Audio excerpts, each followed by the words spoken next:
Hello and welcome to Unit 3 of the SOLUTIONSplus Global e-learning program called E-Mobility and Integrated Planning. I am Daniel Franco from Rupprecht Consult based in Cologne, Germany. We will focus in Unit 3 on the integration of electric mobility and urban mobility planning processes from a methodological and practical perspective. We will review key steps of a sustainable urban mobility planning cycle and provide useful tips and good practice examples to ensure the effective implementation of electric mobility services. Moreover, we will focus and take a look at urban mobility policies and investment programs at the national level, discussing NUMPs and how they can support electric mobility deployment. Besides, financing schemes and different funding sources will be reviewed. And finally, the unit will discuss how to set up a what we call conducive environment for electric mobility implementation, steering cooperation among both the public and private sectors, and encouraging innovation at the same time. After discussing in previous units key steps of electric mobility planning, such as the regional and regulatory context, Unit 1 and the planning frameworks, then in Unit 2 we talked about stakeholder involvement and the assessment of user needs. Well, today we will look at each phase of the SUMP methodology and provide useful guidance on how to address electric mobility effectively for each of these phases. For example, we will discuss at which stages of the planning process stakeholder and citizen engagement should be considered, putting into practice concepts that we saw in Unit 2, or on another example, how to consider the specific regional contexts and mobility dynamics to develop strategic measures towards e-mobility implementation. Now, the SUMP methodology is represented, as you can see in this graph, by a cycle consisting of 4 phases and 12 main steps. This is of course an idealized and very simplified representation of a complex planning process, as often steps may need to be executed almost in parallel or even revisited, and the order of the task may be adapted occasionally to specific needs. Also, activities may be partially omitted because results are already available from other planning exercises. But such a structured and holistic approach can really support authorities to address the uncertainties of innovative mobility solutions, such as electrification, and to include them in their planning processes. Also, we should note that electric mobility planning is a cross-cutting activity that touches upon all phases of the SUMP. So it really requires a full undertaking of the planning process to ensure a well-structured and effective implementation. Now, as we mentioned before, this module aims to provide guidance on the integration of e-mobility in sustainable urban mobility planning. And to do so, we will discuss key challenges and success factors of each phase of the methodology, starting with phase 1, which is called Preparation and Analysis. Now here, the groundwork of the planning process is done by setting up effective working structures, assessing the planning framework, and analyzing the mobility situation, the current situation in the region or the city.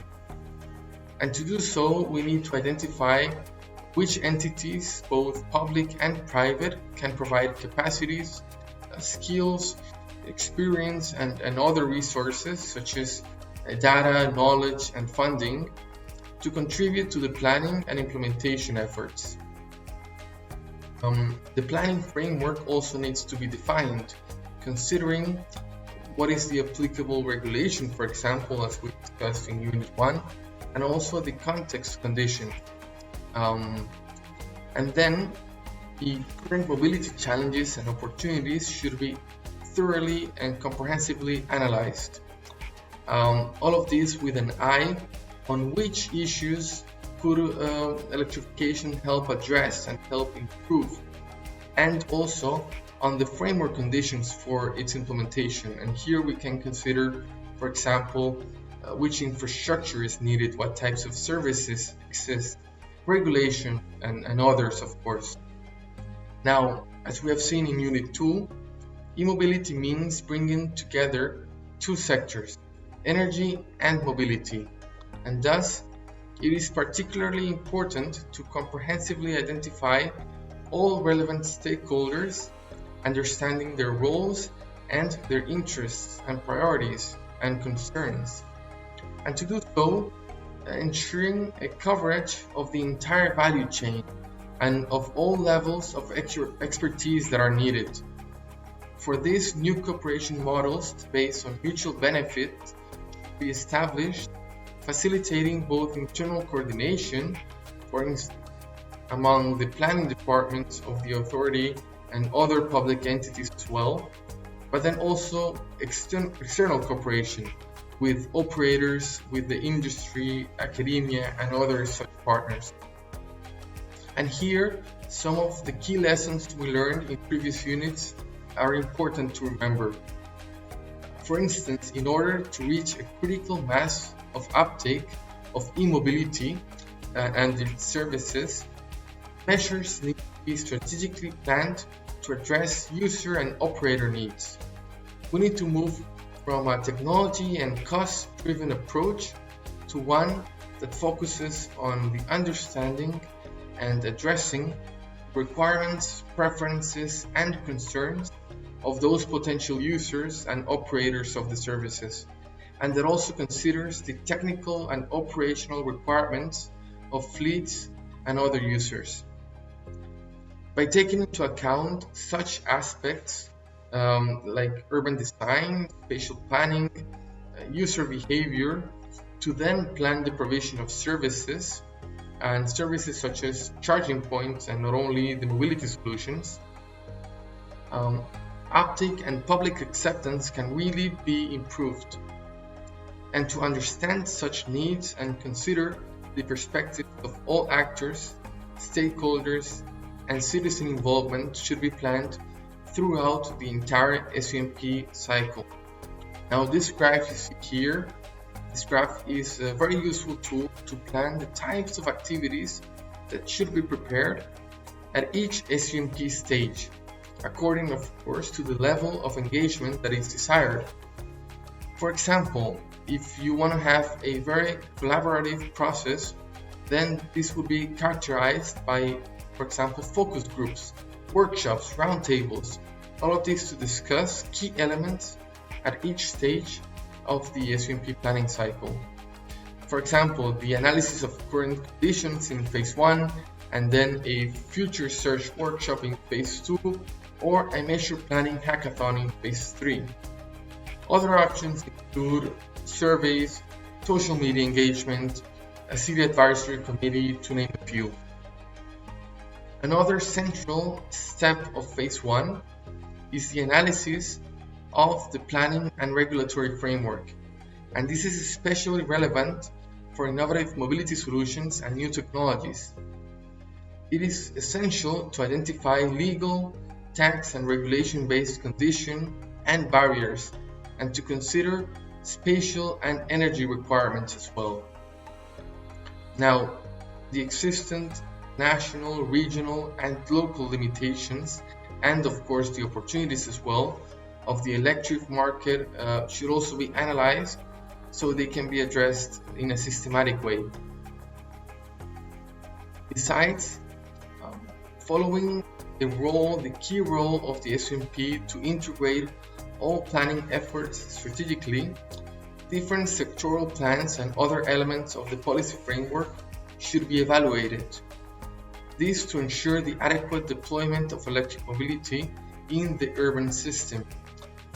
Now, go to phase 2 of the SOMP, which aims to define the strategic direction of the plan by developing the scenarios to evaluate the different options for the future, and then based on the discussion of these scenarios to choose and define a vision and also strategic objectives to be pursued by the plan, and to set targets and indicators to materialize these objectives in a realistic and measurable way.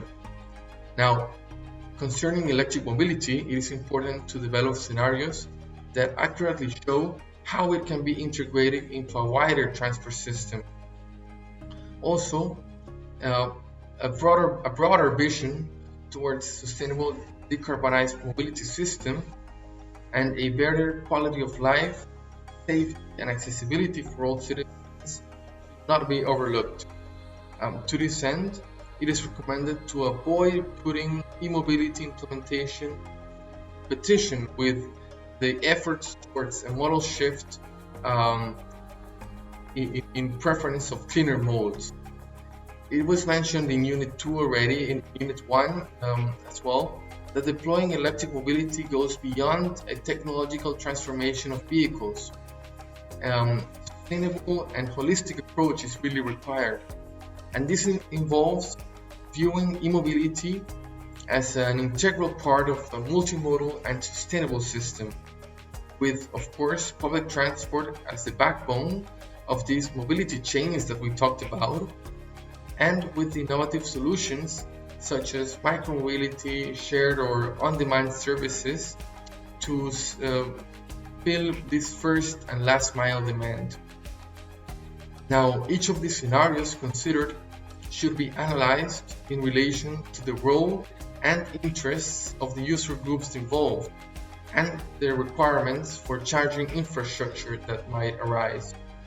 Among these groups, we can consider, for example, commercial fleets and their needs for both fast and overnight charging. Also, users of shared mobility services, which might require multiple charging options and who prioritize pricing transparency and payment convenience, for instance.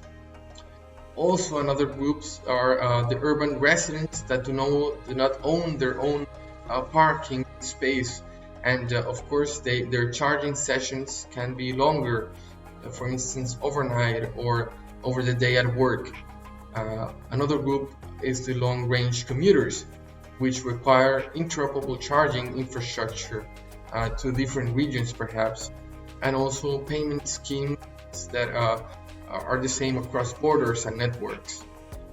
With the third phase, the planning process moves from the strategic to the operational level, and this phase focuses on developing an action plan to achieve the agreed objectives and targets, defining what concretely will be done, assigning resources and responsibilities for the implementation, and preparing for the adoption and financing. Now, as we mentioned before, because of this transversal character, e-mobility cannot always be covered in a single SOMP section or chapter or phase. So when electrification is addressed and it is a major axis of the SOMP, it can touch upon several objectives and present a larger number of measures. Developing a separate e-mobility strategy can therefore help gather all relevant SOMP measures more directly, and such a separate document, such a separate strategy should be seen more like an annex to the SOMP, and to follow the same principles, of course. And it should aim to clearly define a set of actions and measures that contribute to similar objectives as the SOMP, of course, be very much aligned.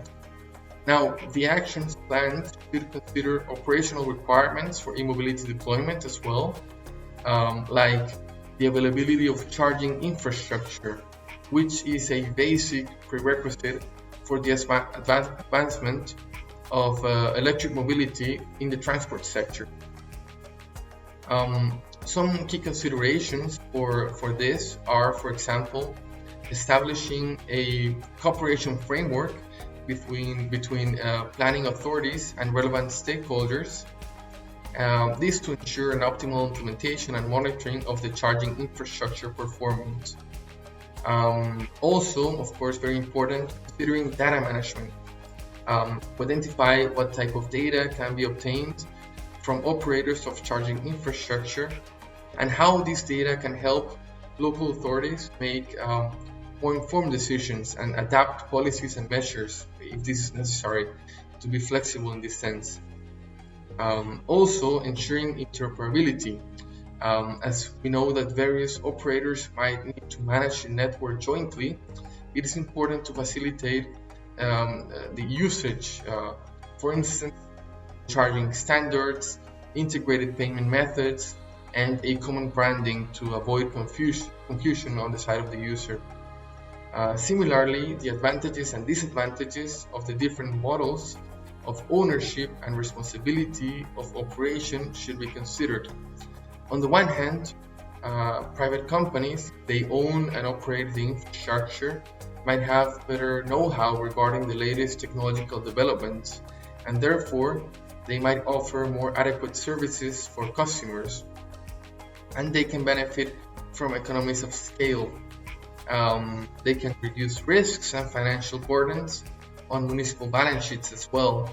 However, if the deployment is left entirely to market players, where of course focus on developing their own networks, it can potentially result in less interoperability.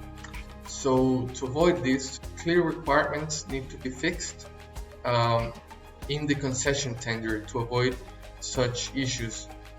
On the other hand, public ownership and operation would allow municipalities to completely control the quantity and quality and the design of the service provided.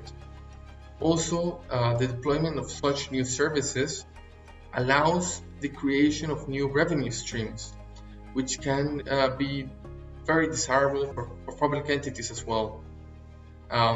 Yet, the public authorities might lack resources and technical capacities to run such a network or to cover the high investment infrastructure development. So it is really important that funding sources are identified, including, for example, time and investment funds, and that a financial plan is developed. Then for larger investments that require detailed feasibility and market studies, this should be anticipated and accounted for in the SOMP already, or in the electric mobility strategy. Then now we go to the fourth SOMP phase, which focuses on implementing measures and the related actions as defined in the plan, accompanied by a systematic monitoring, evaluation, and communication, and by a final review of the process, taking stock of those lessons learned. Now, managing the implementation requires a close coordination with all actors involved, ensuring timely and effective deployment of a set of policies and actions to successfully advance electrification of transport services. And of course, this also involves the procurement of electric vehicles and infrastructure. We will take a more detailed look into these topics in Unit 4. Still, we would like to highlight already the need to consider all public fleets in the electrification efforts, and not only those of public transport. So, for example, service vehicles should also be considered, such as garbage collection trucks. And then, finally, to effectively monitor the implementation of actions, a feedback process needs to be established between SOMP and the management group, and those responsible for the implementation.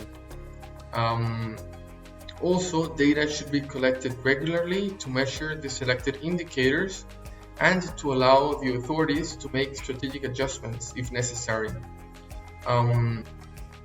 Then also innovative technologies such as e-mobility and new services, we know that they can disrupt urban mobility. And in such cases, communicating with the citizens and stakeholders transparently can increase acceptability and help convince critics.